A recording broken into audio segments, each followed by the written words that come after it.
വെക്കേഷനൊക്കെ അല്ലേ, അടുപ്പ് കൂട്ടിയ പോലെ അവിടെ ഇവിടെയൊക്കെ കുട്ടി കുട്ടി കടകൾ ഉറങ്ങിയിട്ട്. അപ്പോൾ ഞാനൊന്ന് പോയി നോക്കി എന്തൊക്കെയാണ് ഇവിടെ ഉള്ളത്. എനിക്ക് യൂട്യൂബ് ചാനലുണ്ട്, വ്ളോഗ് ഉണ്ടെന്നൊക്കെ പറഞ്ഞപ്പോൾ അവർക്ക് ഇൻട്രോവേർട്ട് അടിച്ചിട്ട് ഞാൻ വാങ്ങും. ആരും പറഞ്ഞു വാങ്ങൂല, എന്തൊക്കെയുള്ള പറഞ്ഞോണ്ടാ. കുട്ടികളൊക്കെ ഭയങ്കര സെറ്റപ്പായിട്ട് ഇറങ്ങിയിട്ടുണ്ടല്ലോ. ഇവൻ കുറച്ചുകൂടെ നാണക്കാരനെന്ന് തോന്നുന്നു. എന്ത് പറയുമ്പോഴും അവന് നാണം വരുന്നുണ്ട്. ഇവിടെ എന്തൊക്കെയൊക്കെ സാധനങ്ങൾ ഉണ്ട് തോന്നുന്നു. ഇടയ്ക്കിടയ്ക്ക് ഓരോ പേര്.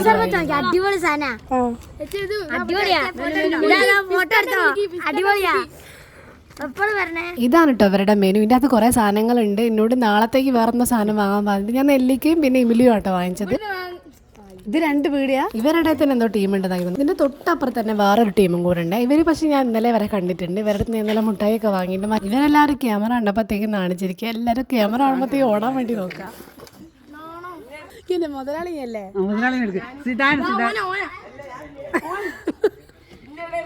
അവൻ പറഞ്ഞ പോലെ ഞാൻ ആരെയും ഇട്ടിട്ടില്ല. എല്ലാവർക്കും കുറവാകുന്നുണ്ട് ക്യാമറ കാണുമ്പോൾ. ഇതൊരു ഇൻട്രോവേർട്ടാ. നിങ്ങളെ നാട്ടിൽ ഇതുപോലെ കുട്ടിപ്പട്ടാളകൾ നടന്ന കുട്ടി കടകളുണ്ട്. അവിടെ കയറി എന്തെങ്കിലുമൊക്കെ വാങ്ങാം. അവർക്കൊരു സന്തോഷം ആയിക്കോട്ടെ, പിന്നെ നമുക്കൊരു സന്തോഷമല്ല. അപ്പോൾ അത്രയേ ഉള്ളൂ. ബൈ.